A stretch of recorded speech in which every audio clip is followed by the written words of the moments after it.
At the 9th Presidential Quarterly Business Forum, Vice President Oshibajo reiterates government's commitment to addressing unemployment, infrastructure, and power.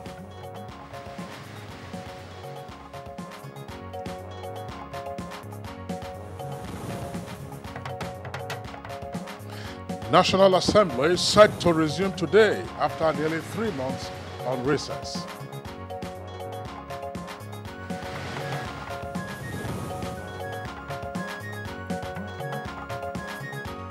Global economic managers meet in Bali, Indonesia, as World Bank and IMF annual meetings begin.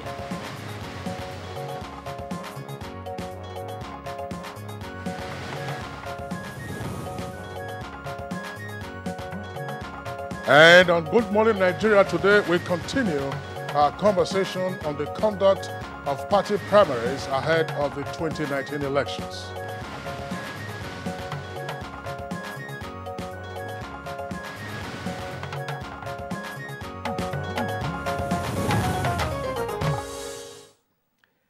Political parties in Nigeria just concluded primaries across the country in an attempt to meet the October 7th deadline by the Independent National Electoral Commission, INEC.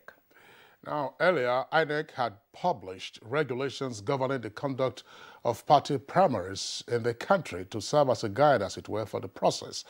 But the Commission, as well as Nigerians from across various spectra of life, have expressed worry over the manner some of these primaries have been conducted in recent times. Now, some political parties have been accused of engaging in vote buying and instigating violence during these primaries. And other issues such as the lack of internal democracy, so-called Godfather syndrome, insufficient inclusivity, as well as the lack of transparency and credibility have been described as pitfalls that nearly marred the recent party primaries. You can recall that about 80 elections were nullified by courts after the 2015 general elections, with INEC ordered to issue certificates of return to petitioners in 37 cases. Now, the incumbent INEC chairman, Professor Mahmoud Yakubu, had explained that most of those elections that were overturned were due to poorly conducted primaries by political parties. A discovery that INEC boss says his commission made after studying most of the judgment is that this, and of course this is our focus, those issues were the discoveries by the INEC national chairman, and we intend to look at these issues on Good Morning Nigeria in this edition. All right, Femi, that's indeed what we are returning to. We began the conversation yesterday with our guest, focusing on some of the very crucial aspects of the party primaries that took place and the judicial decisions to which the INEC chairman referred, of course, concerned the so-called pre-election matters, not matters that occurred in the course of elections. And I'm sure that our viewers would have heard from time to time how some persons who were either in the National Assembly or otherwise were asked to vacate their seats, and some other persons who had been deemed to have won the primaries at an earlier stage were now asked to be issued with a certificate of return. So that's part of our focus, examining again the whole idea of party primaries and the implications going forward. My name is Kingsley Osadolo, and I would like to welcome you to this edition of the program, reaching you as always live on the network service of the Nigerian Television Authority. Now, in the course of the program, we have our regular companion segments, newspaper review, business, sports, foreign, and others. Femi? I am Femi Okewo, thanking you for joining us this morning. And to add to what Kingsley has just said, just last week, the Chief Justice of Nigeria revealed that there are still pre-election cases from the 2015 general elections still pending in courts. What a pity. Now, But before we go into all those, let's take the day's news from Ogwa Vivian Onyediba. Thank you, Femi. Good morning, Kingsley. Good morning, Nigeria, and welcome to the news. Vice President Yemi Osinbajo says government is on the right track to cracking the unemployment problem.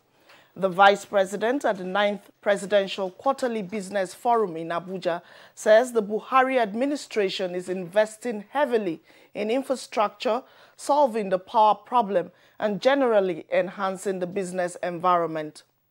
Is by enabling the private sector to do business easily, to do what it does best, so that opportunities are created in agriculture, in the agro-allied industry, in services, in manufacturing, and in all the other areas that the private sector is dominant. And Nigeria is joining economic leaders at the annual meeting of the World Bank and IMF in Bali, Indonesia. Well, this is to forge ties and build conversations geared towards improving the global economy. Finance and banking sector in the world are putting their eyes on Indonesia, particularly on Bali. We'll have the Bali declarations. Hopefully, in this global economic situations, there's a lot of uncertainty, we hope that we'll come up with something really a breakthrough, responding by this global uncertainty in the economic side. And to legislative matters now, the Senate is set to reconvene after about 3 months of its annual recess. Well, the legislators are expected to give accelerated consideration to the executive communications pending in the Senate. Forward to the National Assembly, particularly the Senate, working very hard, burning midnight candles to ensure that we deliver those things that we should have had done before we left for the recess, and I hope that we won't have any cause to fight in the National Assembly. And a similar situation is in the House of Representatives, as it also prepares to resume plenary Tuesday in view of its leadership changing political camps during the long recess. National Assembly correspondent Lami Ali says, just as in the Senate, these and others are issues which need urgent attention. Constitutionality or otherwise of the defection of the 2 presiding officers to the PDP is going to be in the front burner, and I think is going to elicit a lot of debate from the members of both the Senate and the House of Representatives. And talking politics now, the All Progressives Congress has inaugurated a 6-man appeals committee to look into all petitions arising from the party's primary elections held nationwide. Political correspondent Saliu Abdullahi reports that the committee is headed by a former Edo State Governor, Professor Oserieme Osumbo. Because from next tomorrow, we'll begin to forward names to INEC. All the stakeholders, all the aspirants, all those who have participated in the process have a sense of satisfaction that they have been fairly treated by the party. The All Progressives Congress has congratulated Alhaji Atiku Abubakar on his election as the 2019 presidential candidate of the People's Democratic Party. In a statement, the party's acting national publicity secretary, Yekini Nabena, says this is in keeping with the party's belief in participating democracy and the electorate's right to freely choose from candidates in any political contest. In a related development, an aspirant at the just concluded People's Democratic Party's presidential primary, the governor of Sokoto State, Aminu Waziri Tambuwal, has congratulated the winner, former Vice President Alhaji Atiku Abubakar, in what he described as a transparent exercise, and urged all members of the party to roll up their sleeves and set to work as members of one united family. And the Chairman, National Electoral Committee for APC Governorship, National and State Assembly primaries in Zamfara State, Major General Mustafa Abubakar says none of the elections took place in the state as at the expiration of the deadline for political parties to submit list of candidates to INEC. Jamilu Ibrahim Gusau reports that the chairman stated this at a press conference in Gusau. A question was asked whether or not the committee that came from Abuja conducted an election in Zamfara State. We did not. We still have our materials, and we hope to present our report to the headquarters in Abuja. And moving on, the police in Abuja says Ben Murray Bruce and Dino Melaye did not honor its invitation to answer questions bordering on disruption of public peace following a protest to the police headquarters on Friday last week.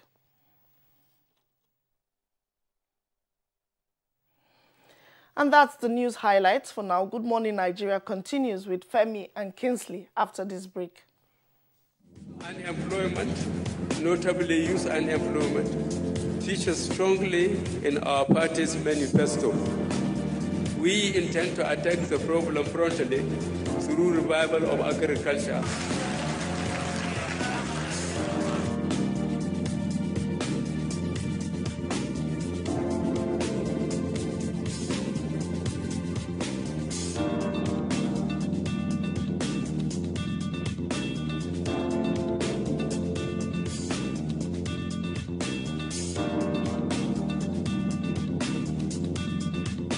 The 30K is going a long way. Actually, I bought an acre of land for 60K like 2012, and presently I have a cassava farm and a yam farm.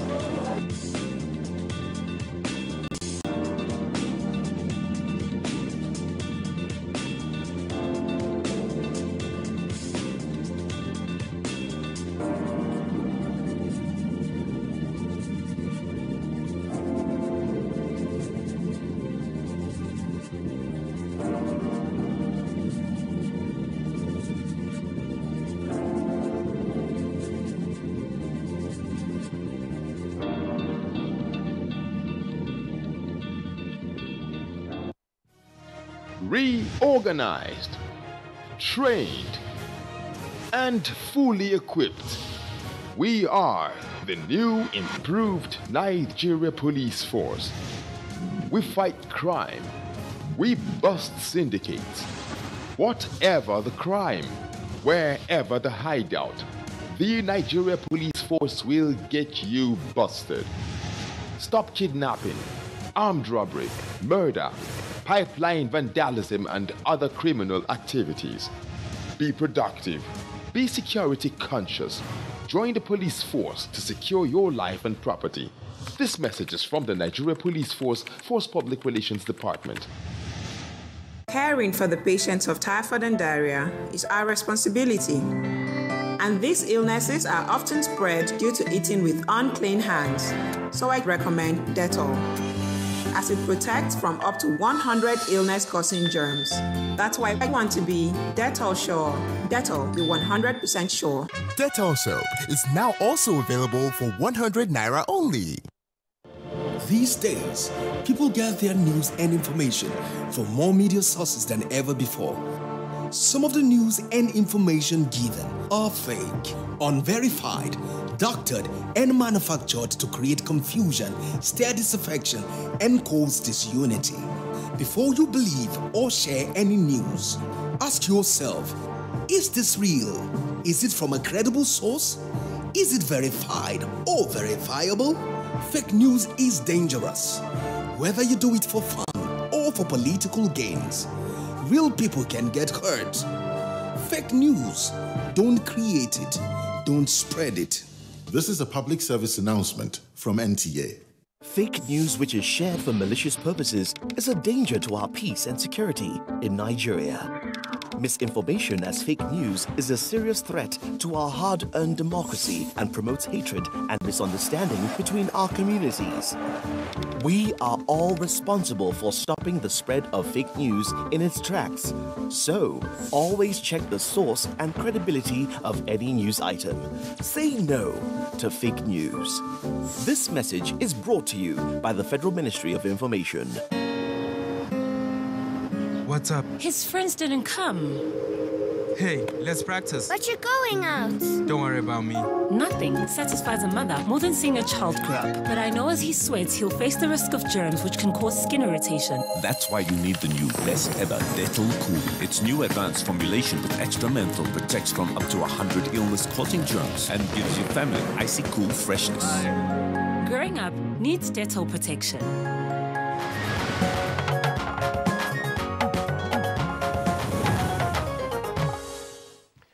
Yes, you're welcome back. And now it's business news. A central bank to review $8.1 billion with a MTN repatriation fund as the Nigerian Stock Exchange opens the week in the green, with the all-share index appreciating by 0.19%. Details on business news with Joy Uzo.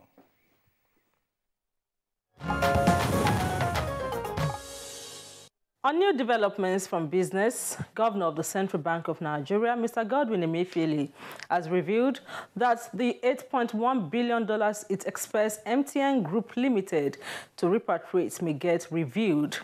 The governor, while speaking to journalists outside the country, disclosed that the telecommunications giant and other parties involved had presented the Apex Bank with more documents explaining their defense.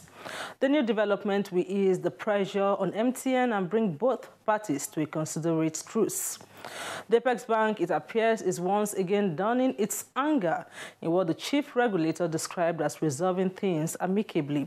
In another development, oil price dropped to around $83 a barrel on Monday, pressured by expectations that some Iranian oil exports will keep flowing after the U.S. reimposed sanctions, easing a strain on supplies. Brent crude, the international benchmark, was down 1.07 to $83.09 per barrel. It had hit a four-year high of $86.74 last week. And to the equities market, Nigeria Stock Exchange all-share index Monday eases previous day loss to open the week positive, inching up by 0.19% to close at 32,444.96 basis points as against 0.12% depreciation recorded previously. Here is a graphic representation of the closing figures.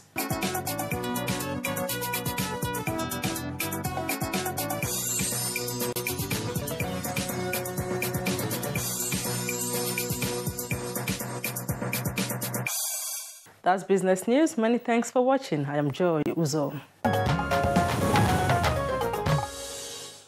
Thank you very much, Joy Uzo, for the business package. Next for us now, we'll take a look at the front pages of some of today's newspapers.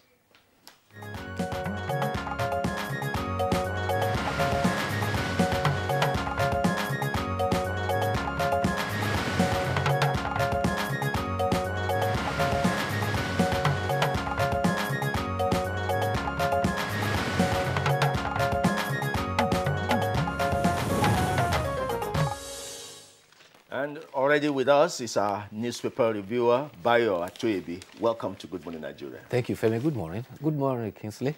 Good morning, Nigeria. Yeah, Bayo, good to see you.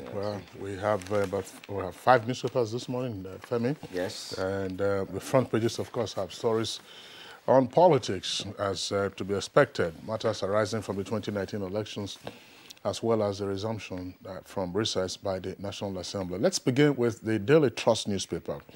Daily Trust newspaper has as its lead the National Assembly story. It says, APC senators meet over Saraki as National Assembly resumes, with Rider Atiku and others move to save Assembly leaders. That story jumps to page 5. And above that headline, you have 2 other stories on labor matters. Federal government and Labour agree on new minimum wage. That's according to WABA. WABA is the NLC president on page 3. The federal government hasn't given its own side.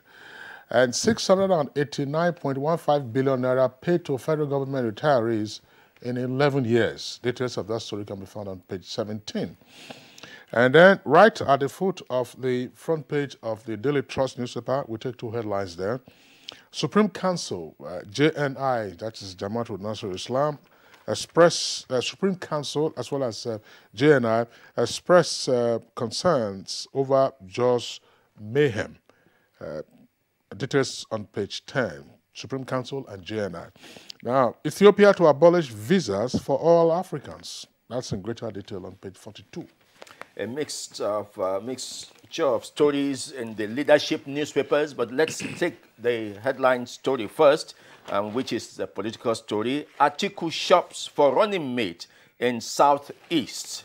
Ekweremadu Okonjo-Iweala Obi tipped for VP slot. And then Ohaneze gives condition for support. That story is on page 4. And let's now go back to the other story on the leadership newspaper. FG reviews security architecture, inaugurates defense think tank.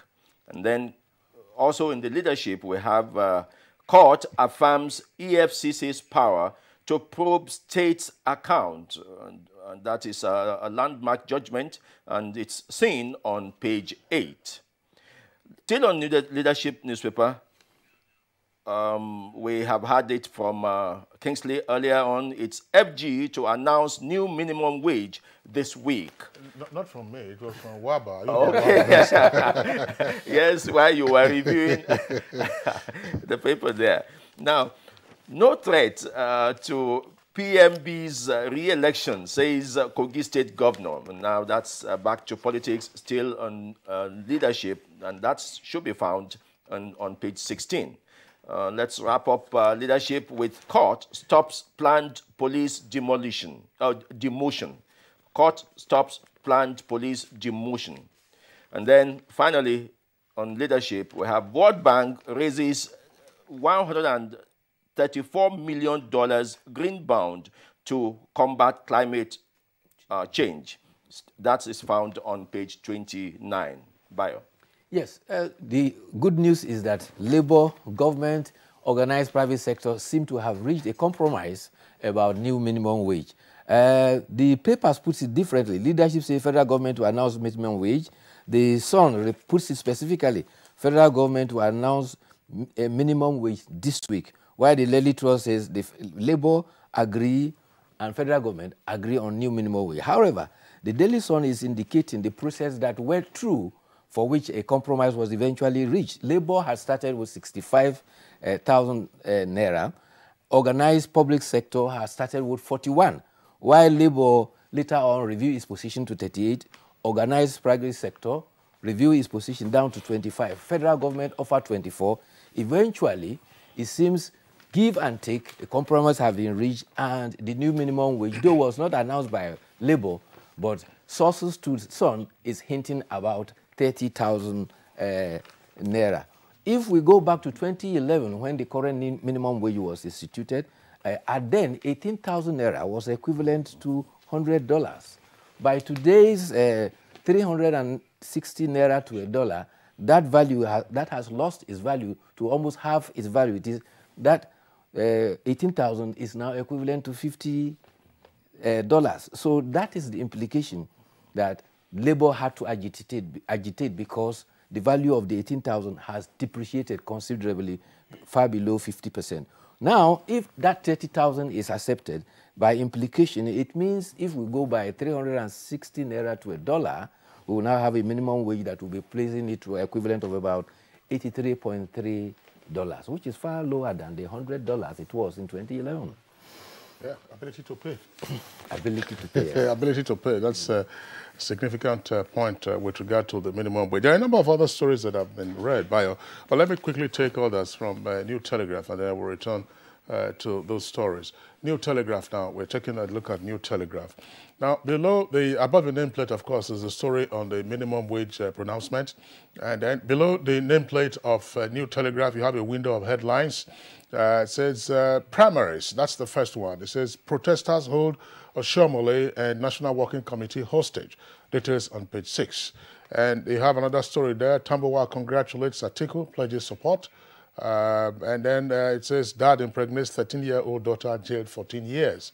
If we could just have the front page as a single shot rather than focusing on the headlines, that might be helpful. Then it says veteran actor and filmmaker Babasala dies at 81. It says veteran actor and filmmaker Babasala dies at 81. Details can be found on page 8.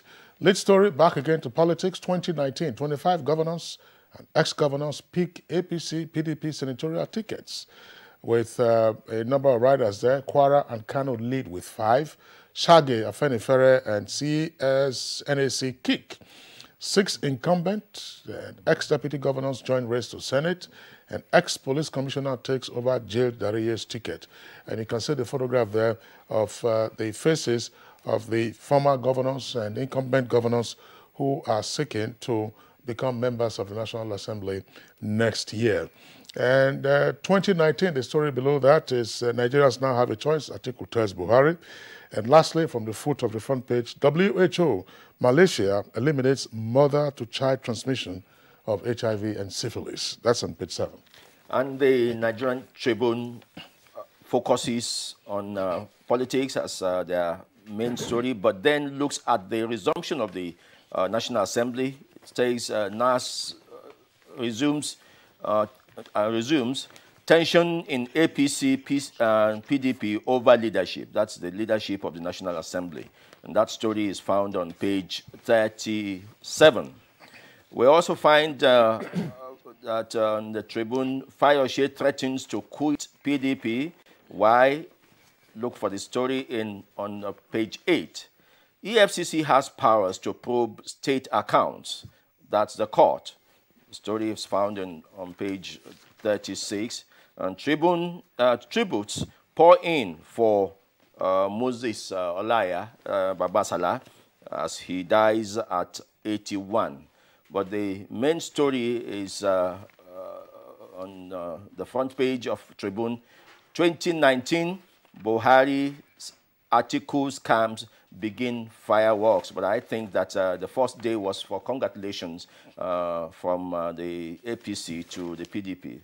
Even if fireworks have not started, it is imagined that fireworks will start. Nigerians will stick to Buhari, so to say APC. Presidency not for sale, APC says. Page 4 of the Tribune. Our house must go out to the family of Moses Olaya, who is described as the patriarch of comedy in Nigeria. About 6 months ago, there were reports about his death, and because he was admitted into hospital, and he recovered, and the first thing he asked for was that that is, bring me pounded yam. He struggled on, and he's even actually at that point he was still cracking his jokes. He struggled on, but one of the critical things that affected his life tremendously was, in fact, the piracy.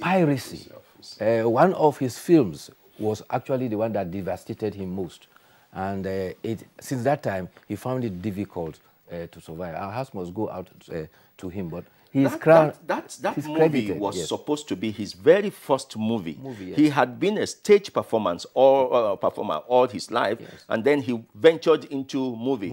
Orumoru, and he got a lesson of his life. Yes, actually the literal meaning of Orumoru was hell is very hot, and eventually they dealt with him seriously because he never benefited from that. Our house must go out. The National Assembly is to resume today. You may recall that they went on recess on 24th July, and they were to resume on 25th of September. But on 23rd of September, the clerk of the National Assembly gave a notification of a deferment to today, 9th of October, because of primaries. Politicians have been warming up because during the time they were on recess, on 24th of July specifically, there were defections from the National Assembly.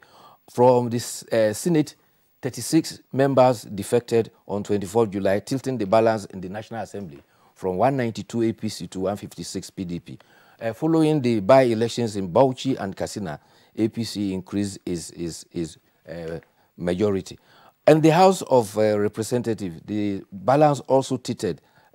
You saw a situation where 36 members had defected, and this also tilted the balance in the lower house. However, there have been contentions about having the two chambers of the National Assembly presided over by members of now the minority party.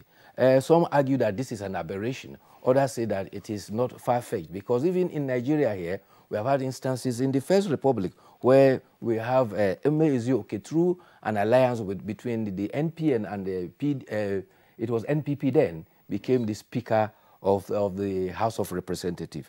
Even not too far, in the we are now in the 8th Assembly, in the 7th Assembly, then Speaker, who was then a member of the PDP, defected to APC and still continued.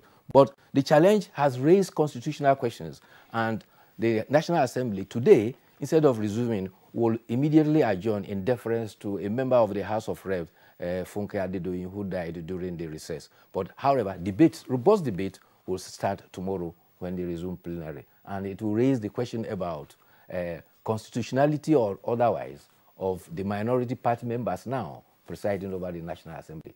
There have been arguments, some have cited several sections, citing two-thirds majority of members present or two-thirds majority of the whole House. But the operative section is section 50, sub 2, sub C, which specifically refers to the leadership of the National Assembly. And it says that by the votes of not less than two-thirds majority of members of that House. Yes, that's sorted out. So when you say of that House, it means the full membership of the House. Not necessarily, not of those who are present at any given sitting. Yeah. All right, Bayo, thanks a lot. There's the story that we read earlier with regard to the court decision on the powers of the EFCC to investigate the accounts of a state government. In this particular case, the Benue state government. You'll recall several weeks ago we discussed it on this program, yes, by way of a comment on the papers while we're reviewing the headlines. Now, the judge, of course, is of the Federal High Court here in Abuja. There's an earlier decision, of course, which is conflicting with the Court of Coordinate Jurisdiction, that's to say, a court of equal powers, yes, with regard to the Ekiti state government accounts. Now, well, if the judge, his lordship says the EFCC has powers to investigate, what is unstated, that the judge gave an obiter with regard to the morality of the approach by the EFCC, that's by the way.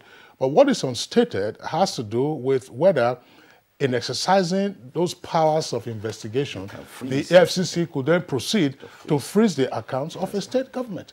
Because the judge, again, if you read the judgment closely, the judge held that, look, the EFCC would be investigating and probing not the state government, but named officials. Named officials. In a petition. So, but would then that transcend into freezing the accounts of a state government?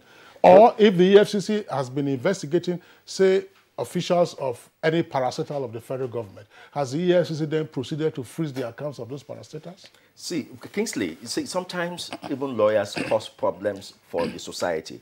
I would think that in seeking prayers before a court, you will be specific as to the contention.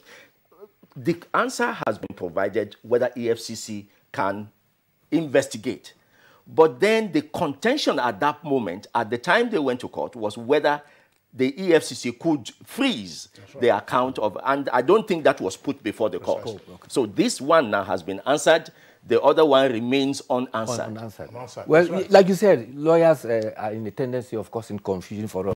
Luckily, there are two of you here, and I'm the only layman here who is not a lawyer. But our layperson understanding is that the court has categorically said that the EFCC has powers to look into issues relating to fraudulent petition that has been raised involving government officials, particularly, in this case, the Benue state government.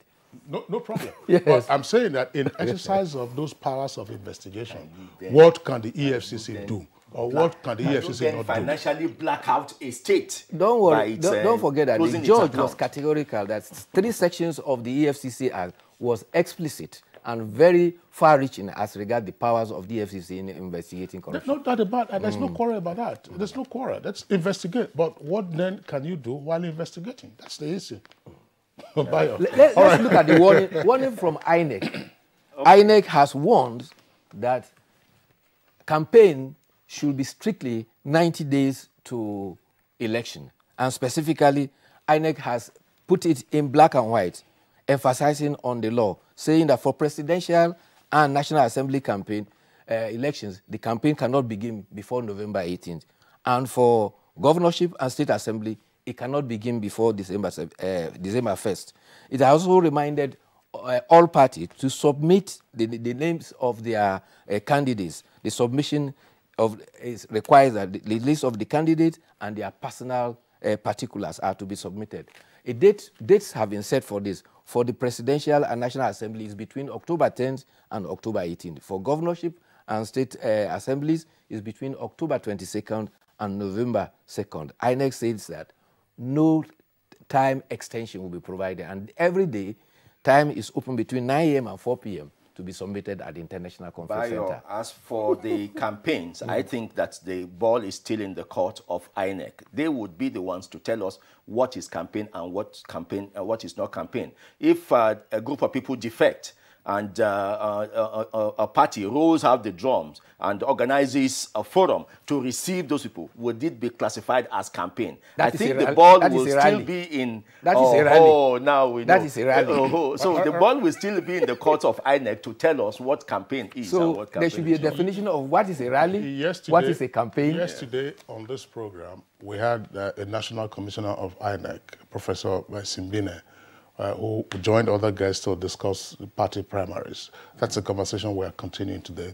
And I had asked the question, so look, exactly what is the utility of this INEC provision?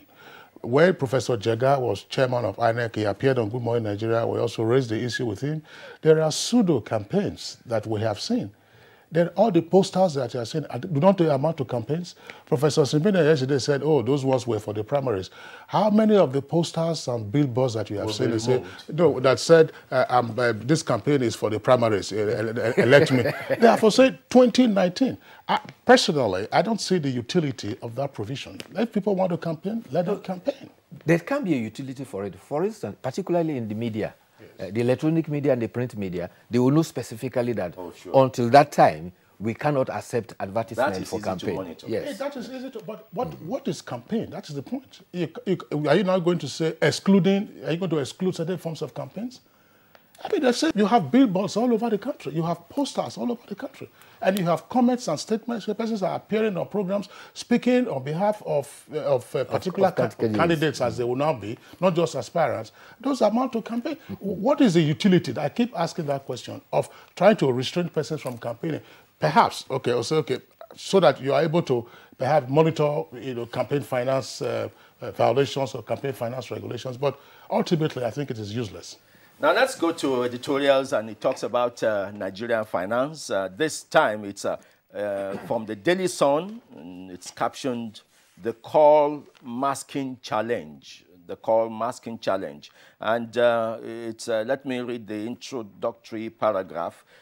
The report that Nigeria lost over $3 billion or 1.6 trillion naira to call masking and other related infractions in the telecom industry in the past 14 months is worrisome.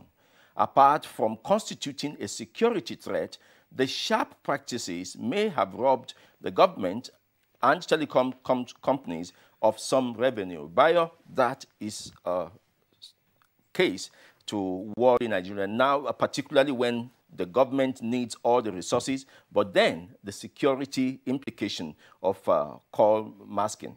What can Nigeria, what are your thoughts on this editorial? Call masking is simply international calls that are supposed to arrive in Nigeria, but they are tampered with and they appear to the receiver here as an indigenous call originating here in Nigeria. By so doing, Nigerians or the telecom industry is being ripped off by people paying for Nigerian race instead of international call. On this same program here, Good Morning Nigeria, I think Kingsley once raised this issue of international call masking, and it was persistent. It's interestingly, the Nigeria Communications Commission has suspended these licenses of 6 of its licensees that probably they suspect are involved in this. But this is actually a financial crime.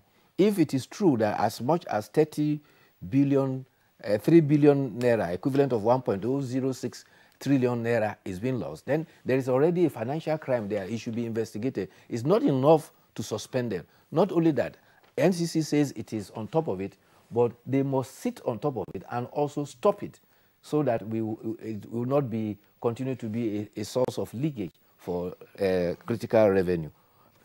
More so, laws should be instituted. When there are criminal challenges, then the National Assembly too needs to, if possible, review the law, the NCC law, and also include it as a critical offense that needs to be stemmed out. All right, Bayo, thank you very much. And just before, of course, we sign off, Bayo, for today's review session, I would like us to take a look very quickly at page 24. That's signed language there, or signed writing, page 24 of Daily Trust. If we can have that on the screen almost immediately. Now, this is a shot taken from a restaurant in somewhere in Taiwan. Obviously, a test of English as a foreign language. Please keep chair on position and keep table cleaned after dying. Wow. Thanks for your cooperation. That was supposed to be after dining. Is it the dead man that will do that, or the cleaner? So it's on that note we'd like to end to this edition of Newspaper Review. Bye, Atobi. Thanks a lot for being around. See you tomorrow midweek. All right. Okay, it's Good Morning Nigeria. We'll take a short break now. When we return, we of course will be facing politics and the conduct of party primaries. I'm okay. What happened? It's just a little scratch, Mom. How can I play with bigger boys if I'm afraid of little scratches, right? What comforts a mother most is to see her child growing up. Done, I'll go. Of course. But I know that as he learns to be brave, he'll face even more germs and the risk of infection. That's why you need Dettol protection, because Dettol protects from up to 100 illness-causing germs. Growing up needs Dettol protection. Hate speech is not a joke. It incites genocide and crimes against humanity. Most of Africa's civil wars are caused by hate speech from one tribe against another. We don't want it here. The Nigerian government stands firm against hate speech. Under no conditions whatsoever should we tolerate or excuse or justify hate speech or hateful conduct of any kind, especially where such is illegal.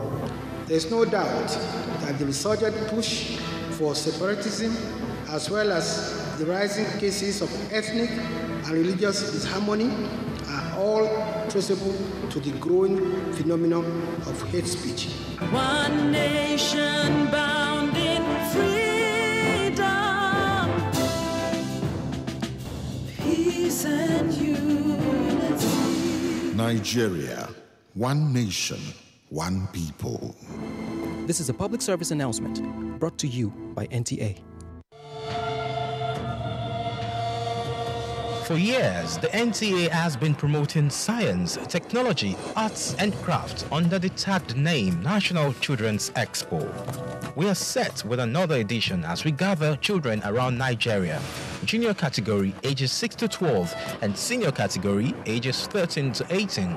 The theme for Expo 2018, achieving self-sufficiency in agriculture, meeting the challenges of security and exposition of alternative energy as pathways to national development. Date, October 21st to 25th, 2018. Venue, NTA Headquarters Arena, Area 11, Garki, Abuja. We are set to celebrate the best of innovation across the country. For more information, please call the following numbers.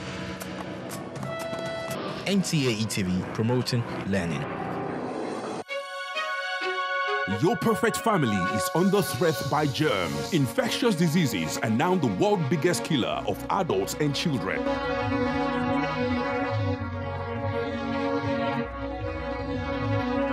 These infectious diseases are caused by germs. They are everywhere. An average human being comes in contact with over 1 million germs daily in unclean water, dirty surfaces, in the toilets, on cuts and wounds, on your clothes. Germs can cause deadly diseases like typhoid, diarrhea, flu, and cough. To protect your family from germs, use the power of Dettol's One Capsule for surface cleaning in your bathing water, in your laundry water, for first aid to protect your family from up to 100 illness-causing germs. Introducing Dettol Antiseptic Liquid in Sachet for only 40 naira. Endorsed by the Nigerian Medical Association.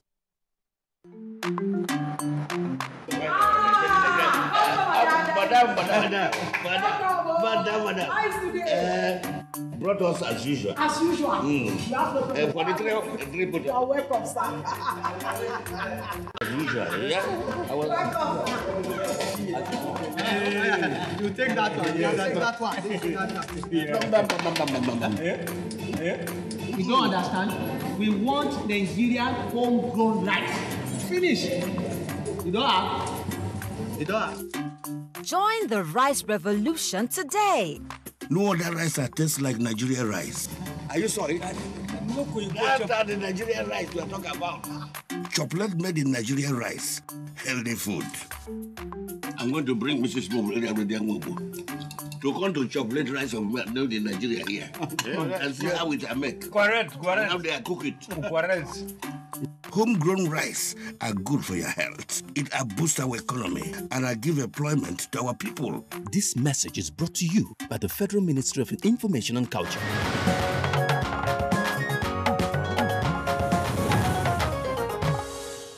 All right, it's Good Morning Nigeria, still reaching you on the network service of the Nigerian Television Authority, and we're broadcasting live as always from our Abuja headquarters studios. And just before we took that short break, of course, we did indicate that we are continuing today our conversation on the party primaries, which were concluded 2 days ago, that's October the 7th, while the parties were seeking to meet the deadline set by the Independent National Electoral Commission. We have guests with us here in the studios to provide further insight into this subject matter. But just to indicate that we're expecting the representatives of the APC, that's the All Progressives Congress, that's the ruling party, and the main opposition party, the PDP. But right here with us in the studios, we would like to welcome first the chairman of the National Conscience Party, Dr. Yunusa Tanko. Dr. Tanko, thank you very much. Thank you. At some point, of course, he was chairman of IPAC. Thanks a lot for being with us on Good Morning Nigeria today. Also here with us in the studios, another regular face on Good Morning Nigeria. She's the program director, Yaga Africa. That's Cynthia Mbamalu. Cynthia, pleasure to have you join us on the program. Thank you. Good morning. Welcome, Cynthia. Thank you. Now, let me start by asking you, certainly this is not your first political climate that you are observing. You followed Nigerian politics for quite some time. Is there anything that you have found different in 2018 electioneering season, different from 2014 or 2011 as we go back? Is there any fundamental positive break from our tradition that you have seen? Oh yes, we have a fundamental positive break. Maybe as a young woman, I would say from the aspect of young people, this time around there's a new wave of youth participation, more young people declaring to run for office as aspirants and even going through the primaries. We have some of them emerging. We have, I don't want to go into negative positive, so let's stick to the positive. So we have that. We also have the APC trying out their direct primaries. This is the first time we're having one of the dominant parties also adopting direct primaries, even though we would still have major issues to discuss when we talk about the primary. So that is something that I think is positive. We also have women, and we have more women, young women actually, also indicating interest to run for office. And what I'm seeing this time around is we have more contest. So you have different people coming up, younger people, newer faces coming to the political sphere, and that is enriching the conversation. Because what we hope to see towards 2019, now that we are done with the primaries, is that the conversations now will no longer be limited to arguments about personalities or bashing or banters of words on personalities, but rather on issues and having more citizens become conscious. We have an increase in number of registered voters, meaning we are going to have more citizens who will be participating in 2019, and we have more people getting interested in elections. elections now. If we see the rate of advocacy on social media, on collect your PVC, turn out to vote, churches, mosques have gotten involved in the whole campaign on getting people together, turn out to vote. So it means there are more people getting conscious and appreciating the value of the vote. But what we're looking out for is, what do we do with this consciousness and with this keen interest to engage the process, and how do we engage with candidates so that they will focus on issues that we care about. So, but in spite of these positives that you have seen, actually that's why I started on that, it would seem as if the cloud is not pleasant. It looks doomed. The whole atmosphere does not look as pleasant as these issues you have raised, these positive issues we have seen. Why can't we build on these positives? Well, I think, one, our political parties are yet to appreciate the importance of our journey to democratic development.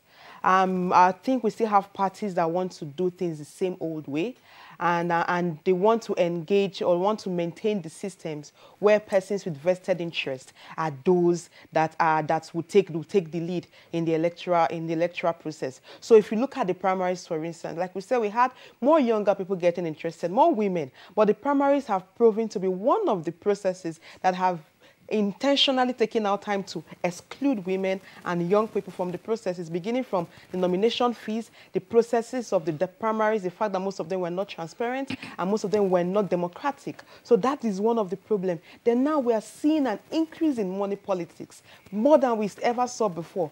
We talked about money votes buying in Ekiti and Osun. Now at the primaries, the exchange of monies for delegates, and even at the points where there was even direct primaries, is a bit worrisome. Not a bit, it's really worrisome if you want to look at it towards 2019, because if we start expending so much money at primaries, whoever comes in will want to recoup. So we have a major challenge when we talk about how we even fight corruption. So that is one of the other threats. And then we still have that system that does not want to support the development in the electoral process. So while the Electoral Commission is doing a lot to build on the processes of our elections to ensure we have credible, free, fair, transparent elections, political parties are looking for more ways, or political actors looking for new ways to manipulate that process or those processes. So what you are seeing is the efforts we are trying to build upon. There's intentional steps to discredit that. And then you also have the idea of using thugs or trying to suppress voters or suppress opposition or suppress dissenting voice. That is becoming a major issue. So even at the point of the primaries, you have aspirants that were suppressed, literally at the point of primaries, that their votes, their mandates were either stolen or they were excluded from the process. And now we are seeing pre-election matters. So we will most likely have more pre-election matters before the elections. So what are we going to be looking forward to towards the elections? So, Doctor... sorry. All right, Doctor, just hold on for a minute. Yes. Dr. Yunus Atanko, yes. Let's have your perspective on these matters. Well, good morning, Nigerians. The truth about this is that as we evolve politically, there are a lot of challenges that we face. Even while we itemize some of these challenges, the fact remains that what have we done about it? Have we been able to change the system, probably to the legal process? And that is where the issue of the Electoral Act come into play. Some of these issues have been itemized in the 2015 general election. They may not have been humongous as the way they are at the moment now. And the new Electoral Act could have taken care of some of these particular issues with regard to the issue of cross-carpeting, issue of women in politics and youth and all of those ones, giving room for more political parties to actually, members of the public to participate. But unfortunately, Mr. President did not sign that particular Electoral Act into law. And that is another issue of his own. And then we will... And he gave his reasons. Of course, normally, we as politicians, there are things that we do at a particular time. Anytime we see something that is not going to be favorable to us at a point, we try to do everything that we can to shoot it down. The mistake we usually make is that we don't think about it after our own office. What is the future benefit of it? I give an example. Now, nobody, or probably the Electoral Act or the leaders in government, they not think about that we are going to have like almost 91%. So much that but if we have signed some of those electoral acts into law, it will have taken care of this particular issue of electronic voting. Now that's the futuristic thinking. So that way, we will have narrowed down some of the challenges that will be faced. But that was not done. Then two, the issue of even selecting a presidential candidate and people cross-carpeting, which almost caused a lot of problem for the incumbent at a point in time, could have been taken care of in that electoral act, and many of the members who cross-carpeted wouldn't have even cross-carpeted in the first place. So those are some of the dangers that we really need to look out for when we are making some of these laws. Don't look at it as an impediment to you at that particular point in time, but look at it as an opportunity that may transform into a better democratic tendency in the nearest future. So we have that to deal with. So generally, we have had problems, especially now when the issue of money have become the most dangerous cankerworm as regards to our democratic system. And it is a serious matter because it's denying other younger politicians who want to come up. Many of them look at it as a... I just finished my primary on the 6th, where I emerged as a presidential candidate. But I know what it costs to get to that particular level. And it's scary. So what about those who do not have that? So the narrative must change. We must change this particular process in such a way that every Nigerian that had an opportunity will be able to contest election and win. And where you see this particular fighting going on, so much so that everybody wants to win, it is because of this particular process that we have, where the winner take all syndrome. When you contest election, if it's party A or party B, irrespective of where, if you contest election and the vote count was 15 million for you, you will have won election. Even maybe the closest person to you get 14 million. That 14 million vote goes into waste. And then it is only the person that wins decide on the regard of how governance is being placed. And that is the reason why maybe our electoral act should have considered this issue of proportional representation. The struggle and the fight will have reduced tremendously, because with the proportional representation, as long as the political party win a certain percentage, they are all in governance. So the younger ones who want to contest will have contest only on their credibility and propelling their party to a position. And then within that percentage that they won, many young persons and people who have some little bit of credibility and they are popular could have been in power, and then the system will be changing. I think we need to consider that as urgently as possible. Yeah, Dr. Yunus Tanko, thank you very much for the points that you have raised. I'm sure that we had you as a guest along with others when we were discussing the electoral system that we have, whether it's first past the post or proportional representation. We have currently the first past the post, which means, as you saw in Osun State, for instance, all the votes that went to Adeleke were considered a nullity because it had no impact. But it is less a matter for the Electoral Act and more an issue for constitutional amendment. And I'm sure that that's an issue that they will take a look at. But focusing on party primaries, I want to come back to you, Cynthia. Again, the topic that we had discussed on Good Morning Nigeria had to do with political party management.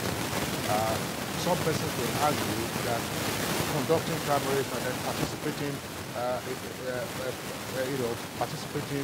in elections are some of the critical issues that political parties normally would engage in. And here we are, the prelude to the elections themselves, as from what we have seen, the political parties will appear to have been significantly challenged in the conduct of the primaries. Now, I understand from our engineers and director that there's an audio issue that has cut off. We'll take a short break.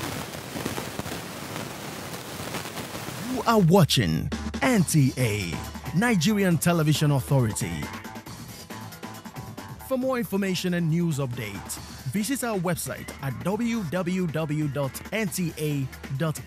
or you can follow us on Twitter at NTA News Now, or you can like us on Facebook at NTA Network News. Stay connected on our YouTube channel at www.youtube.com/NTA News Online.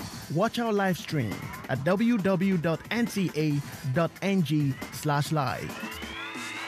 NTA, You can't beat the rich.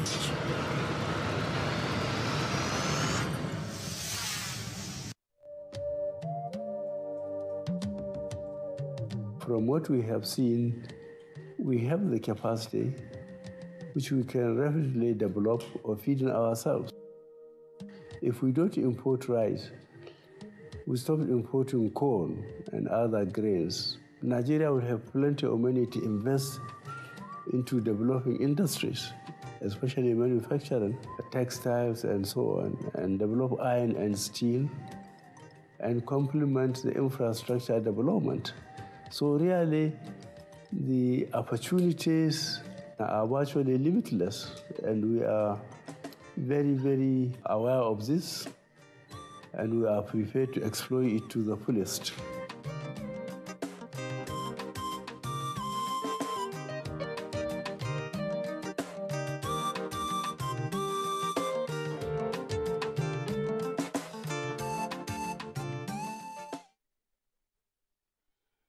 All right, you're welcome back, and we apologize for that audio glitch a while ago. I was just prefacing my question by referencing again a topic that we had discussed on Good Morning Nigeria, which has to do with political party management, and that some observers believe that conducting primaries and then participating in elections and, of course, forming a government, if successful, these are some of the critical issues that political party managers have to grapple with. But the view out there would appear to be that the primaries concluded nationwide on the 7th of October posed, as it were, some significant challenge to political party managers. In your opinion, what went wrong, Cynthia?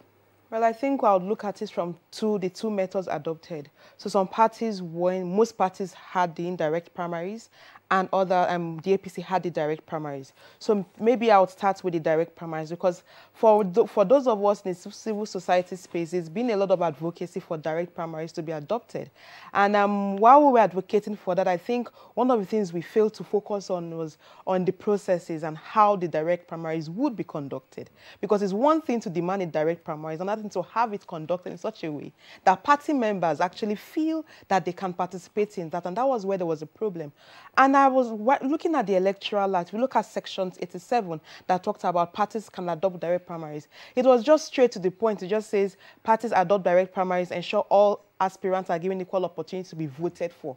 But then when it talks about indirect, there's more intention in providing the process. And that is why I like the idea of the electoral amendment, because what the electoral amendment bill seeks to do is to provide that for party members, for direct primaries, every registered member must have an equal opportunity to vote for the aspirants of their choice.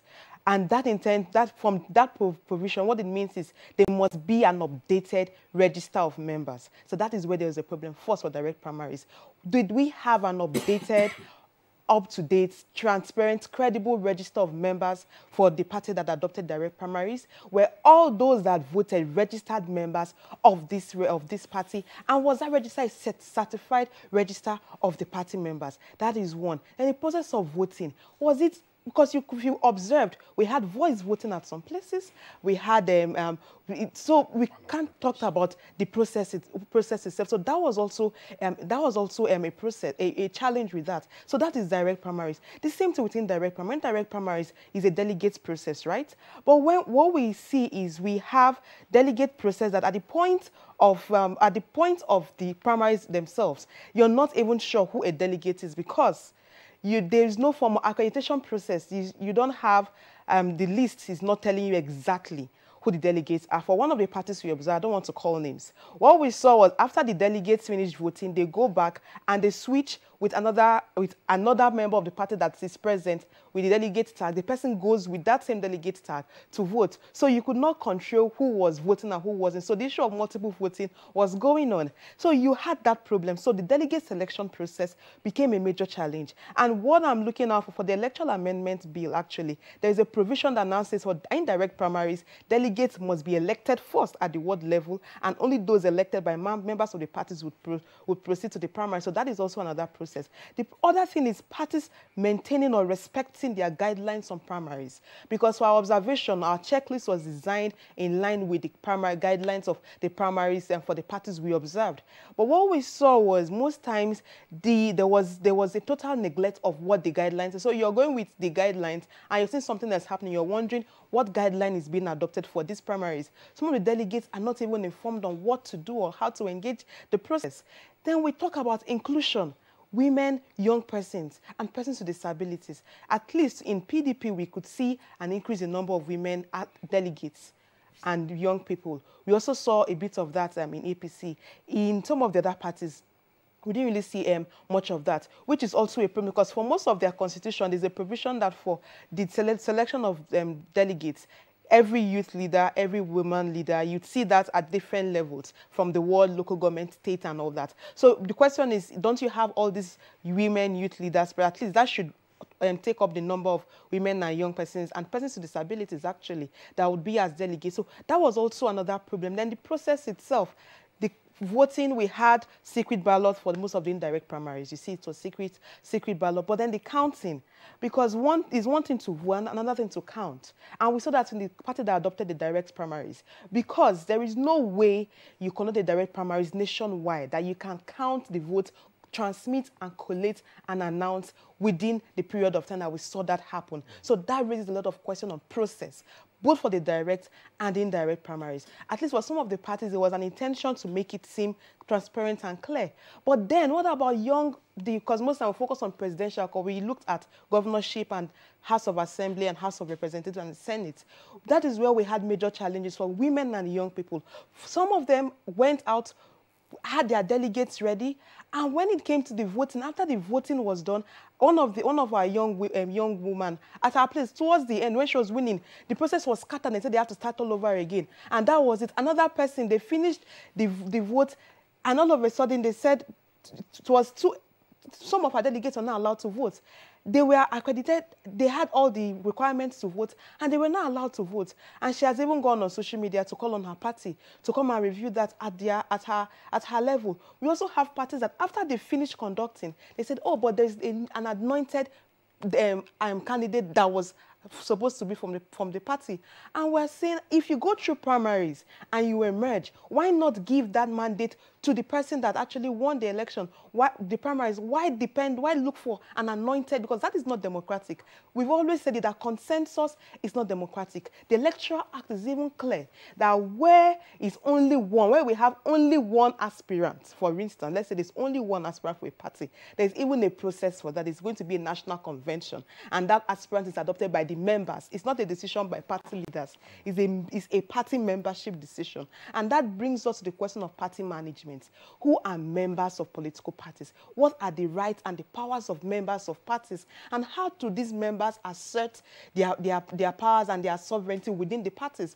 Or is primaries now a decision for the select few at the top, who are the leaders of the parties? Because if we can't have internal party democracy within the parties, then there's a problem for us, because these are the people that will become leaders tomorrow. It means when in governing the nation, when it comes to democracy, they would not be pushing forward issues of national development and democratic development. So it begins from the primaries. All right, Cynthia, thank you very much. You raised a number of points. One of them we will dredge up again for you to speak to in greater detail, and that has to do with who ultimately chooses the candidates of political parties to stand for elections. Is it that the working committee of a political party can ride roughshod over the choice of the members who are out there on the field? But that's a question to address. But Femi, I think that let's get the experience of Dr. Tanko with regard to how political parties have tried to grapple with this very significant management issue. That is to say, the conduct of primaries. Now, what is party primaries actually? I think the electorate need to be educated as regard to what really is party primaries. According to Wikipedia, it says that it's the process where the voters actually through either general, public, or closed election in order to choose a preferred candidate that will run for elections, either a general election or by-elections. And that way, the political party have the right now to select who becomes their candidate. And it went further to say that the process is actually a way in taking away the powers that whether the leaders of political party will select the candidate and then handing it over to the general public. Now, it's a process that actually started historically in the United States through the progressive movement. The idea was to ensure that the people have an hand in the selection process rather than handing it out to just a microscopic few. Let me use the word of Obai. That is the idea of the primaries. But the primaries who comes in different shape is either you have a closed primary or an open primary. In a closed primary, it means that only members of that political party have the right to select. In an open primary, you have the general public selecting that particular candidate. It may also be a closed primary or a semi-closed primary. That way, the generality of the public may either be member of that political party or may not be member of that political party.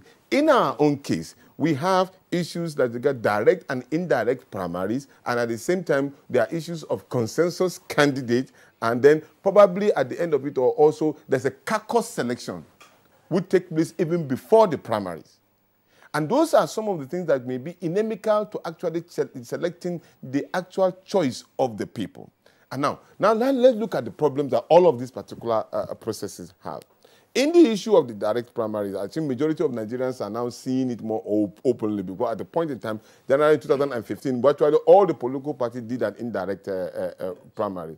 Now, certain political parties decided to use 3 of this particular primary process as an opportunity for them to select, and that became a problem. And I'm not so sure whether probably the Electoral Act give you the room to use all the 3 at a point rather than taking one, so that it could be a uniform one. That's another issue, because certain political party has consensus, you have indirect, you have direct, you can even go as much as you can. So they were given all kind of room, and that is a recipe for chaos, as we have just examined. It's a recipe for chaos because the constitution of the party, which will be domiciled by INEC, must signify exactly which of the processes that you are taking. Like in my own political party, it's an indirect primaries that we have. It is there in the document of the constitution of the party. And then INEC have it as a prerequisite to our processes and guidelines of selecting whoever the political party wants. But when you have multi types of primary, it becomes an issue. And then some of them actually leave it for the political parties in different levels to choose the one they want. Yeah. And that gives you an opportunity to manipulate the system to your own interest. When you know that the system of indirect primary will favor some of your preferred candidates, you will now want to force that particular process onto the hands of these particular political party leaders. And if you look at the other one is the consensus that you want to do, then that's what gives room for the revolt that you see in some of those political. But if there's an agreement ab initio that this is where we are going, everybody is prepared that toward that particular area. So the uproar that we saw in some of these political processes was as a result of the open blanket that we give now for manipulation to take place. And that should be resisted completely. Was there no manipulation in your own instance, National Conscience Party, from the name and from the founder's name, yes. Oganifawemi, yes. am I right? Yes. People would think that that is a party of comrades. Yes. But you just confessed on this program yes. that the amount you spent was scary. Yes. Now, even in a setting like yours that was supposed to be for comrades, yes. there was still room for bargain. Some people will call it manipulation. Yes. What is it that makes it impossible to get a unified goal in a political party, and yet others, in the Nigerian situation now, almost every party is complaining and people are complaining of being cheated out or something. Have we ever tried to address the Nigerian attitude that goes into every political party and must manifest in all political parties? Yes, which I actually mentioned to you earlier on. Now, take a look at it. When you want to have a primary, you have processes of have to think of accommodating, transportation of members, feeding of members. You know, and why did you have to do that? You are if you are doing an indirect primary, you are bringing people into a particular close place, and they have to travel around the country. It's not as if maybe you just take to Yanya or Abuja here and then decide to bring people from one close. No, no, no. You have to have representatives all over the country, and they have to come, and that costs money. And for a political party like ours, we don't have that kind of money back in our political parties. And so it becomes difficult for us. So the little hard-earned resources that you had must be put into that particular process. We try as much as possible to make it as free and fair to all concerned. In the National Consensus Party, we were having delegates primaries, where 4 of those particular delegates will come from each of the states, representing the teeming population that they have back at home.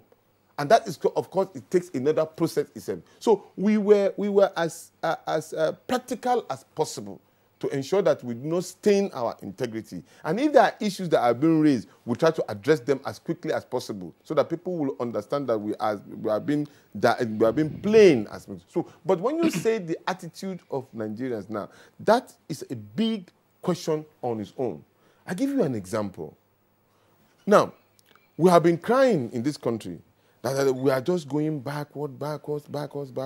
And then we said that Malaysia took our palm kernel and then went to their own country, and then they are now profiteering on that particular palm kernel. We have made it into a song.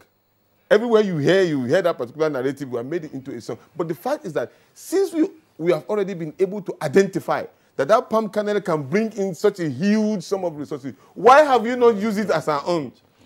So these are some of the things that we need to think. So if we have identified that over the years that the problem we have as Nigerians now is that we have challenges of political party money being used, the electoral. Why can't we find solutions to some of them? We have been able to think about it and say these are some of the solutions that our leaders should stop thinking about themselves in their offices at the moment now. Think about what Nigerians need in the nearest future. And that is why majority of the electorate have challenges in believing in the political system. All right. Dr. Tanko, you talked about a number of points pertaining to the mode of direct primaries.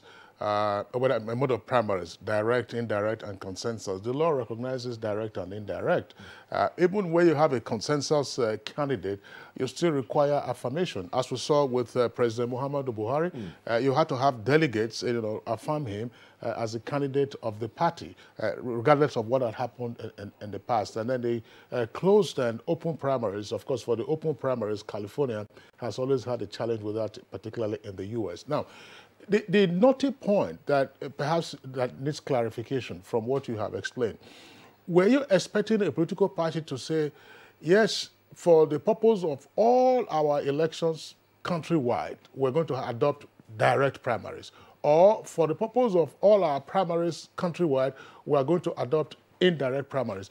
Now, when the political party adopted direct primaries and then gave the discretion to the state chapters to adopt whichever method, was there going to be should there be an issue with that? Of course. Why should there be an issue? I'm asking this question because the primaries in specific constituencies or for specific offices or specific elective offices are identifiable as individual primaries themselves, not the generality. So if they adopt direct primaries for, say, governorship, and I decide to choose indirect primaries for House of Assembly elections, would that be a problem? Yeah, there's going to be a problem. Let me give you an example. You see, when you decide, you give an open opportunity to people, they tend to use it to their own advantage.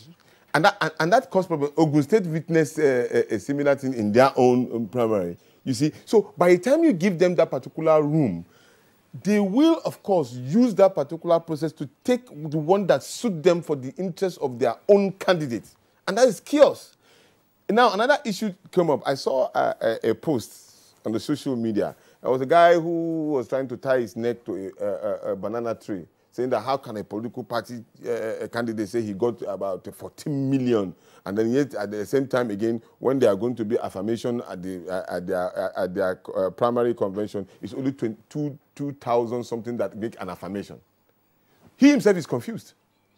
Because he doesn't know that the direct primaries was that every state can vote, and then when they vote, the number, of course, will become huge. You know, so when the candidate got about 14 million and all, he was now wondering, then you now have a close affirmation by 2 million. So he was trying to navigate which figure is he going to take. So it creates a lot of doubt and misinformation into the. But when you have a direct position on the position of what the political party wants, is either we take direct or indirect primary, there's a clear management directive that's been given. So it's not open for any manipulation. But quite honestly, this one was open for a lot of manipulation, and some people are still crying, even to a point that some of the leaders and wives of the political party leaders are crying foul play. All right, Cynthia, we want to pause in the meantime and take viewers' reactions that have come in by way of tweets. Let's take Femi. Let's take these tweets now. Femi, yes. I mean, rather not Femi now. This is Festus Akimboewa has this first tweet that we are taking. It says the political parties' primaries and the confusion surrounding those primaries made many strong candidates lose out, and this is depressing. Politicians must stop seeing elections as a do-or-die affair, and the influence of money must be discouraged if we want credible candidates to run our country. And Daily Jack Solomon tweets, we thought direct primaries will, among others, ensure fairness, create a level playing ground for contestants, eliminate corrupt tendencies usually associated with the delegate system, and ultimately ensure full participation of party members at all levels. But reverse was the case. Matthew Garba has this tweet. It says most politicians fall out with their godfathers, and this leads to their failure to win the primaries. And again from Daily Jack Solomon, with the aftermath of the concluded primaries, there is need for effective restructuring of internal laws and policies within the political parties in Nigeria, establishment of punitive measures, and the practice of transparency by INEC would ensure good governance in Nigeria. Now, Adebisi Alade tweets, party leaders need to be careful about the kind of influence they have in imposing their favorite candidates on the members of the political party. Abila Kwara, I thought in the Electoral Act, INEC is supposed to supervise the conduct of parties' primaries so as to ensure free and fair process. Unfortunately, parties were left alone to use the power of incumbency to deny the participation of others. Very sad. And Daily Jack Solomon again has this tweet. It says political parties, national electoral committees, and other working organs must ensure that they smoothen the rough edges of the challenges thrown up in some states in the course of the primaries, so that they can rebuild unity in their parties and ensure that our group members are adequately settled. Sani Michael Omakoji, the fallout of the political party primaries are nothing other than money bag and social engineering against co-contestants who are less influential. Until we do away with those elements mentioned, accidental leaders and ill-prepared leaders would seize power and emerge. All right, those are some of the tweets that we'll take. In the meantime, we'll go on a short break, and when we return, we'll continue with the conversation. Okay, I'm okay. What happened? It's just a little scratch, Mom. How can I play with bigger boys if I'm afraid of little scratches, right? What comforts a mother most is to see her child growing up. Done, I'll go. Of course. But I know that as he learns to be brave, he'll face even more germs and the risk of infection. That's why you need Dettol protection, because Dettol protects from up to 100 illness-causing germs. Growing up needs Dettol protection.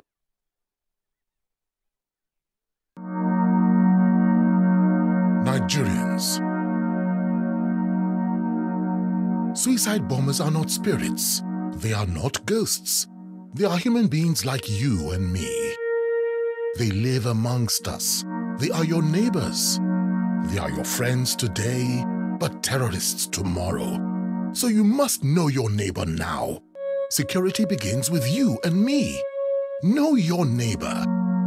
Be vigilant. Be security conscious. report suspicious persons, objects, and movements to the police and other security agencies. The security of our nation is a duty for you and me. If you see something, say something. Nigeria, unite against terrorism. This message is brought to you by the Federal Ministry of Information and Culture.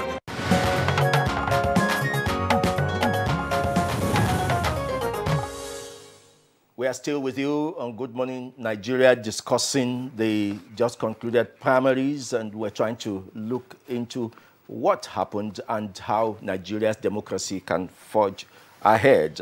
Cynthia, let's look at politics as it is anywhere in the world. Generally, democracy is representative government. Everybody cannot be in government, so it's representative government. So at the political party level, somehow there are people coming from these primaries too that have argued that it is also representative. From what you think should be the ideal, who should be choosing the party representatives? Is it the party leadership or the party members?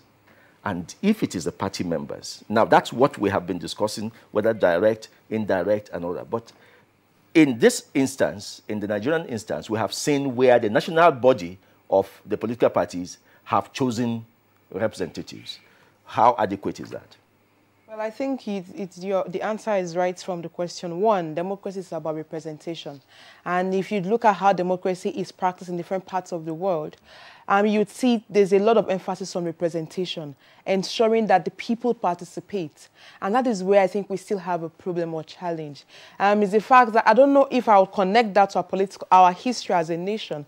The fact that we came from a military we had this military history, right? But beyond that, we also had our traditional history of where decisions are supposed to be taken at some places by just those people at the top. So even understanding democracy the way it works is still a big challenge for leadership, for party leaders, because at some point there's this belief that as leaders we should be the ones to determine everything. But that is not democracy. So democracy is something we need to learn. It's not self-realized. It's a process we learn, and we learn every day. And that is why when parties say primaries is party affairs, citizens don't talk about it. We say, no, it's not party affair. Yes, it's a process that is within the political parties, but we need as citizens to beam our searchlights at what is going on there, because that is how leaders emerge.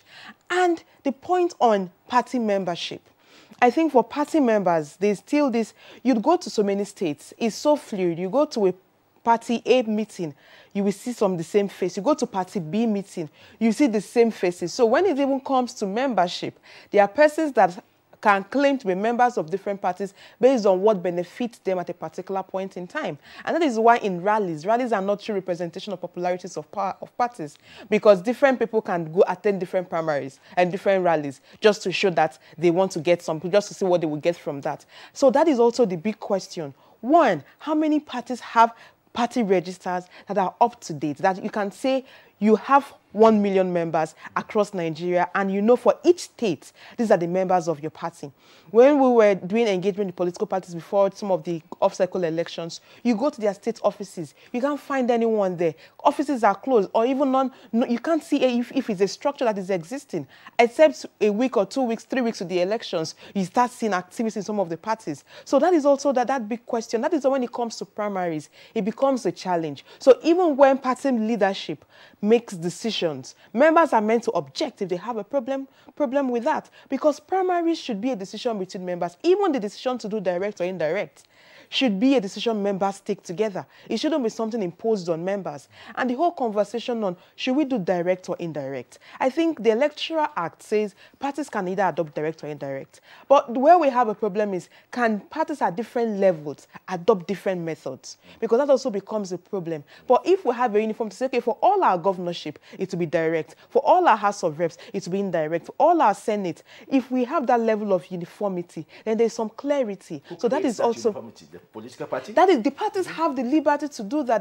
Because the Electoral Act gives them discretion to choose either. So they have the liberty to do that. But what the law is interested in is that it is democratic and that it is transparent. And that is why we're looking for, if you look at the alteration to sections 2 to 8 in the Constitution, it actually gives National Assembly power to make legislation to empower INEC to ensure that parties have their processes that are transparent, democratic, free and fair, and guarantees equal participation and representation of people. So that is also where we are coming from, because you see, one of the tweets said, INEC is not supervising. That's not true. For all our observation, we saw INEC presence to monitor the primaries. So INEC has actually been monitoring the primaries, but we have a problem with the Electoral Act. So for instance, INEC has the power to monitor, but by sections 31 of the Electoral Act, INEC cannot refuse or reject any candidate presented by parties. So even if there is a change of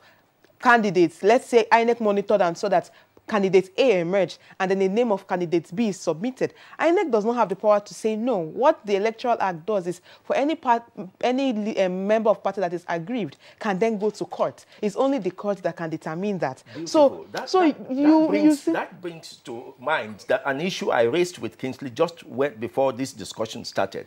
Only last week, the Chief Justice of Nigeria asserted that there are still pre-election cases pending for 2015, meaning that the court can decide whether you got your primaries right or wrong at this level. That's right, Femi, no doubt about that. Pre-election matters can linger for a pretty long period of time, as we have seen in our jurisdiction.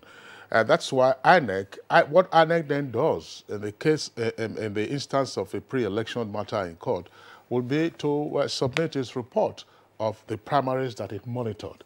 And if another name was then substituted, then of course that becomes an issue for the courts to resolve. But arising from all of this, I would like Dr. Tanko to address this issue. Some commentators are already saying that, yes, this problem was always there. We saw it in the past when politicians were complaining about the lack of internal democracy. But what appears to be crystallizing is that you have a new power class within the political parties. Those who can whimsically decide when the primaries will be conducted, how it will be conducted, where it will be conducted, what time, then whose names we will accept or whose names we will reject as the person duly elected by the members of the political parties. And fingers are being pointed at members of, say, the working committee or the executive committee of the political parties that the right. I don't want to mention, specific titles, but these are persons that are alleged to ride roughshod, as it were, over the generality of the members of the political parties, assuming there's such an organic entity.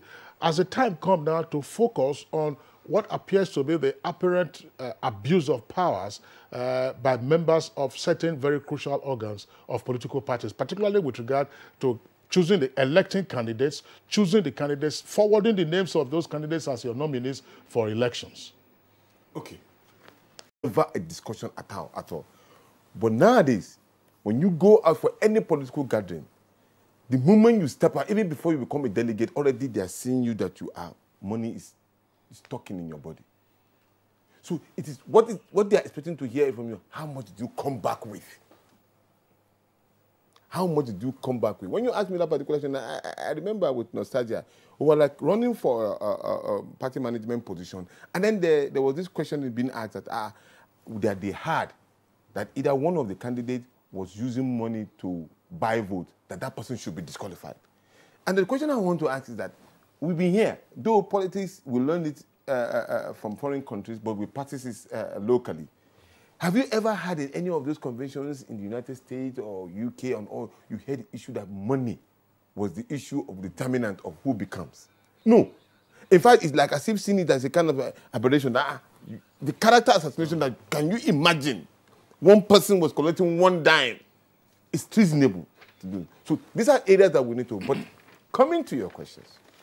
Dr. Tanko, yes. I think that we will have to pause you at this point. Oh, we'll pause you at this point, but we'll give you the opportunity to respond to the question. Yes. And this is because, of course, we had said in the news, as well as in our newspaper review, that the National Assembly is due to reconvene today after nearly 3 months of recess. We have our correspondent, Ignatius Onkwo, who is right there at the National Assembly complex, and you can see him on the right side of the split screen to give us an update of what is happening. Ignatius, if you can hear us, you're live on Good Morning Nigeria. Give us a sense of the atmospherics around the National Assembly complex. When members of the National Assembly went on recess, that is their 2018 annual recess, and then within the period of this recess, quite a number of issues came up, and then most of them were bordered on the issue of party affiliations, and then most Nigerians at that point in time, well, at the point in time, even had to call on the National Assembly to cut off their recess and come around and consider some issues of national importance. And then at the point in time, well, Nigerians had that the National Assembly would be reconvening. But then we all came here that day. But then the two chambers were under lock and key, which indicates that the National Assembly actually that day were not going to reconvene. But this morning, the atmosphere here in the National Assembly indicates that the National Assembly will be reconvening. Yesterday, I spoke with the chairman, Senate Committee on Rules and Business, who actually said the National Assembly will be reconvening today. And then this morning from the major gates to the National Assembly, in fact, all the entry points into the National Assembly, we could see a vivid indication that the National Assembly is going to reconvene today. The two chambers are quite open.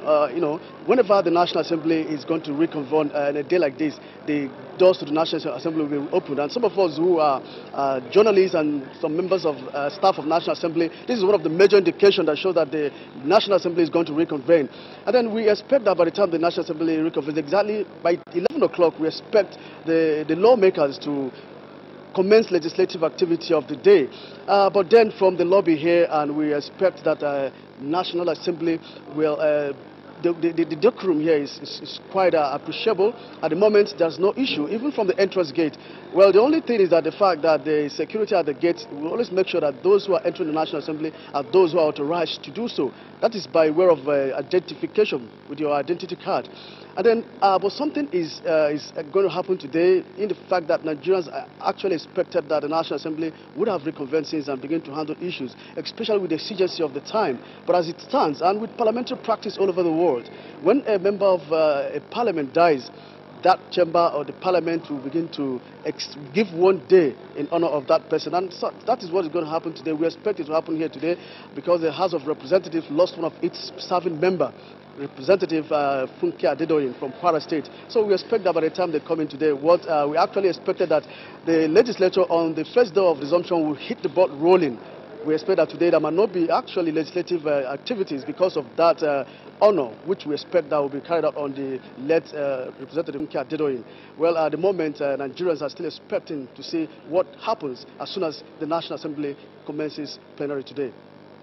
All right, our correspondent, Ignatius Onkwo, thank you very much. Of course, as you said, in a couple of hours, the National Assembly is due to resume from its nearly 3-month recess. But unfortunately, there's unlikely to be any serious legislative activity, except, of course, to honor the memory of one of their members, the late Honorable Funke Adedoyin of Kwara State, who passed away a couple of weeks ago. So that was our correspondent, Ignatius Onkwo, reporting live from the National Assembly complex. Let's get back now to our guests on the studios. Dr. Yunus Atanko, you were going to take head on now the question of the alleged abuse of powers by members of some very critical organs of political parties, particularly in upholding the will of their members as party members to elect their candidates rather than imposing their own choices and preferences. Funding is a key issue to the survival of any political party. And that is actually where the trouble comes from. And unfortunately, I'm yet to be convinced that the majority of members of the political party actually own the political party itself. How do you own a political party? What is your membership? What gives you right to vote and be voted for? What gives you right to speak at any of the political gatherings is your membership due. If you are not up to date for your membership due, then you are only there to take and you are not giving. And very few of those who give to the development of the party financially are the ones that you see speak and maybe control some of the apparatus. And that's where you see this particular issue of who selects. Some few spending so humongous sum of money, you start to ask questions. And then when you spend money, he who pays the piper dictates the tones. It's simple. Now, when you does that make primaries altogether, you know, an unwarranted exercise? Come again? If I said, does that, the fact that you have money bags, yes, or godfathers, yes, you know, controlling the political parties, does that therefore make unnecessary, or if not altogether, you know, useless, conducting primaries, since these same godfathers can just nominate, pick and choose whoever will be their candidates? No, but they need the members to come there. Validate whatever, yes, they need the members to come there. And the members are going there because they know that they are going to get something. It's clear. No political party in Nigeria at the moment that would tell you that probably at his primaries or any of his campaign, he didn't give money, or a candidate did not give one particular money somewhere, somehow. No matter how minimal it is. When you do your meetings or congresses or whatever, do you take a roll call of people who have paid their dues and people who have not paid their dues? Or is it people just come and brandish a card to show that they are members? Some of members, of course, will come in and even tell you, some who are interested in a political power help in paying for the membership dues of some members. For as long as they pay? Yes. Okay. They keep on paying for them so that they can control them. So if you come out there, have paid your membership, any of your entitlement that you're supposed to pay in the party, I have taken care of you. Of course, when I'm talking to you, you listen to me. By your rules, yes, can you send someone who you have found not to have paid his dues, can you send him out of a meeting? That's what you need to do. You have to do that. You can do that. You can do that. You can do that. You can do that because in that, even in your contesting for election, if you do not tender your membership card and then it signify how much you have already paid one way or the other, even if it's one time, you are not, of course, you are not qualified. But the fact is that some of them are being controlled through the back door. When you saw some of the issues that you are raising, that some people control the structure, because those are the people who can provide that particular funding. And unfortunately, that's why we've been raising this particular issue, particularly me, and I'm very, very vehement about it. Because the people who use this particular money, it's not their own personal money that they are using. They are using state resources. And so therefore, strangulating people like us from getting to that particular power. Those money that you are seeing them using is state resources money that belong to you and I. And then people will tell me that some of the political parties are not up and doing. How would I be up and doing when somebody already has gone to the down market and taken more money more than me, and then he's asking me to have a fair play? It can't happen.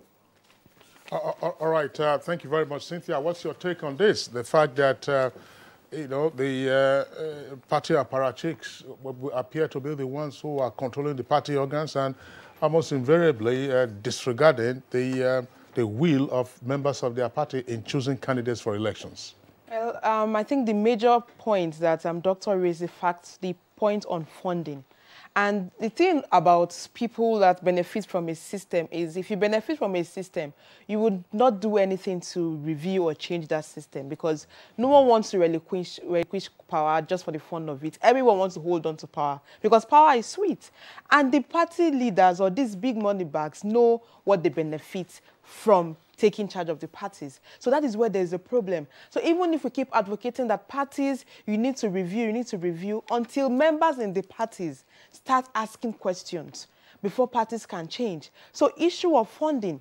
I think our parties need to be more creative on how to raise funds and how to source funds and even how to sustain themselves in the period before the elections, the years in between elections, because that is where there is a problem. The more parties rely on these top names or these big money bags, the more we're going to have our systems limited to just this group of persons. So we also need to take intentional steps and measures to ensure that Electoral Commission and we have a system of enforcing our laws on election financing, campaign financing, and all of that. Even party financing, because the Electoral Act also provides for how parties can be funded, parties financing, all these reports and all the reports that they're meant to file and submit to the Electoral Commission. All these are provided for in the law. But the enforcement is the problem.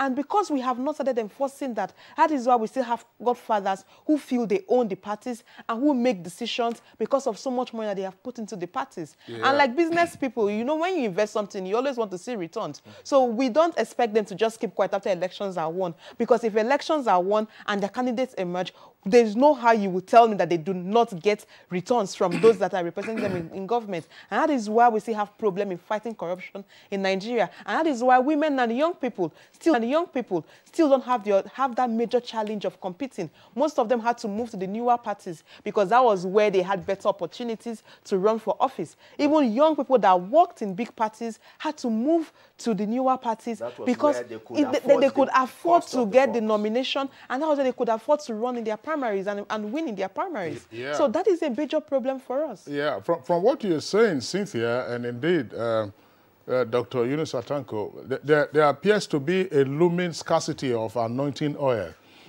in the market because the godfathers have purchased all the anointing oil which they use in anointing their preferred candidates for the various elections. But I mean, that joke apart, one issue that I would like us to address very briefly. An open election, we normally find the worrisome syndrome of void votes. For a closed election, such as the primaries were, it seemed also worrisome that you were still having void votes. What does that speak to? Is it the quality of the delegates who went there who probably didn't know what they were doing? Or just the parties or the candidates or the aspirants failed to properly educate those who were casting their votes? For just a few thousand persons, and you are still seeing so many numbers of void votes. What does that tell us? Political education and the processes. The most important thing is actually the guidelines of the process for the elections. Are they properly disseminated to all the voters? Majority of them don't even know. Some of them don't know whether it is by ticking or by thumb printing or by writing the name of the particular candidate. If that education is not being given to all the delegates or the electorate, you always have problem. And I cite an example. We just did an election, an IPAC election and all. Even party leaders, some of them who are voting just wrote the name of their own party on top of the picture of the candidate they are voting for. Can you just imagine? When there is a block you are seeing, instead of you to just mention either you tick or you thumb print, he didn't do that. So he just wanted to affirm that he has voted and this is the person that he's voting for. He put the name of his party on top of the face of that particular candidate. So there's a huge problem as regard to educating the electorate. Probably what ought to be done was that probably at the polling booth, you give a sample of a different kind of method so that people would now know exactly how to vote. Maybe it can take care of some of these particular voting patterns. Okay. Yes, now we go to our tweets again. A lot of other comments have come in. Suleiman Tajuddin says, if an aspirant did not participate in the primary election, can such an aspirant be allowed to substitute another one, even if the one to be replaced assented to it? I think we can quickly answer that you cannot. The court has ruled that once you don't participate in the primaries, you have lost the chance to take any part in the election. Yaya Bello is the latest example, and Faleke, of course, that's the Kogi governorship election. Daniel Abiodun has a tweet. It says the party primaries just concluded a big improvement on the primaries of years past. Now, things will continue to improve as we continue to practice inclusive democracy. But there are issues Cynthia has raised with regard to how inclusive these primaries have been. Young persons, women, and persons living with disability. And Abdullahi says INEC has a lot to do with regards to money politics. And this is from Femi Joa, a bit complicated. It says the rule of losing the position of a ticket at the primary only to fall on position B as an alternative should be scrapped. Excuse me. When you lose out. No double cast. A candidate shouldn't apply for more than a position. Well, for photography, very sad. Many candidates were denied the opportunity to be voted for. Razak Shitu, now, what lessons do we learn from the primaries, apart from dollars and pounds flowing into delegates' pockets? And someone says he is Oshomole. He tweets. But that's not the APC chairman. That's it. It's unfortunate things are happening this way. The INEC must work hard if international democracy, internal democracy is expected to stay. Lots of disappointment, especially in Taraba, where people go to polling units with cutlasses ready to kill people who refuse to dance to their beat. All right, I think those are the tweets that we can accommodate in the course of this conversation. And on that note, we'd also like to thank our guests, two of them. Just to reiterate that we had invited representatives from the two major parties, if you permit us to say that. I know that NCP will be upset with that. The governing APC and the main opposition PDP, they had promised they would join us in this conversation, but unfortunately they were not available. But regardless, I would like to appreciate our two. So it's on that note, of course, we come to the end of the conversation segment.